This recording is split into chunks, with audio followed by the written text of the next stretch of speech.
Whether it's your first time or you're moving up, buying a home is always exciting. It's also a fairly complicated process, which can be wrought with stress, delays, and anxiety. I bet a lot of you at home right now are saying yes, yes, and yes.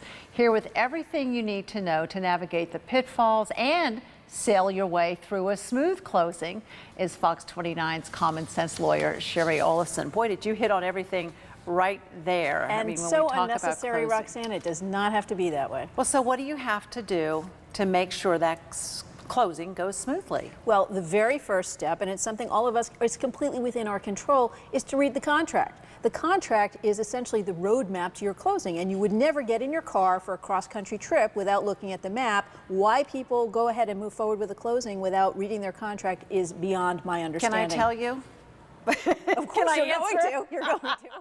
Well, no, I just very quickly, I mean, just those things that you have on the screen there, but they're so long and they're very, the legalese in them makes it, people are like, okay, oh, but well. There's no rush, okay? And the contracts in most states have been rewritten by local associations and the state bar associations to be a little more understandable. There are resources, people you can ask to help, but there's no time rush. I mean, you can sit down, take an hour, read a paragraph at a time, whatever you need, but the point is that that contract is going to explain everything that's going to happen in your closing, and it also governs the rules of your closing. For example, and we have on the screen, how your inspections will work and what they'll cover, what the repairs will cover, the seller's maintenance obligations, the closing date and time and place and cost, who's going to pay for what, and what happens if there's a dispute and money has to be placed in escrow or there's a dispute over the deposit.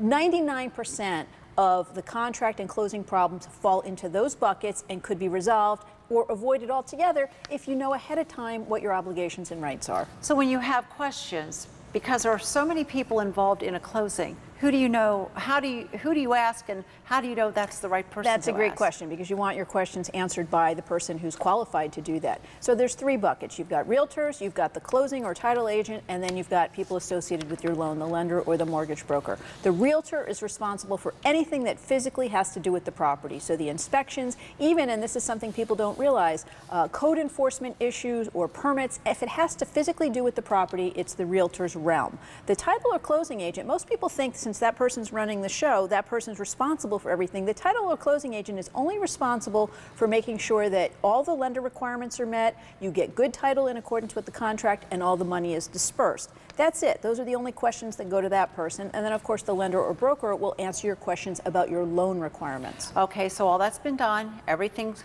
hopefully, T's are crossed, I's are dotted. You're going to closing now. Right. So. Right. First thing is the money. You're going to need a cashier's check. A lot of people don't realize that. I also suggest bring your checkbook just in case something else comes up. You should know how much money you need at least a day in advance. Then you're going to go to your walkthrough. Make sure you ask for all of the manuals and warranties that have to do with the property. And then last is the documents. There are going to be too many documents, let's face it, for anyone to really read and understand in an hour or so at the closing table. So you must plan to take the day off, and I suggest that people go right from the closing to the library or someplace quiet so they can actually go through those documents, highlight any questions, and call your closing agent while it's still top of mind. Otherwise, those are going to go in a drawer and you'll forget about it. And Roxanne, we get calls from so many people who have been foreclosure for 2 or 3 years saying the bank can't do this, they can't do that. And I say, well, have you read your documents? Closed 5 or 6 years ago to see what the bank can and can't do, and they still haven't read their documents. So they kind of get stuck there. Yeah. Okay, be very delicate about all this because you're a great real estate attorney. Do you advise that people get an attorney, or can they do this without an attorney? It sure seems to me that you need somebody to go through all this with you. I suggest that, and people mistakenly often think that they're represented by whoever's doing that closing. Again, that title or closing agent is not, most of them aren't lawyers. Some states, you have to be a lawyer, but in most states you don't. They're not being paid as lawyers, and their only job is to make sure you get good title to the property, the lender's instructions are followed, and the money is dispersed in accordance with the law. They're not there to be your lawyer. I guess when you're spending whatever we spend on homes these days, the extra few hundred for an attorney to make sure it's all done right is just absolutely it's chump change, as some would say. Make sure you understand what you're doing. Thank you, Shari, very much for the information. Boy, that's good info. Sure. Back to the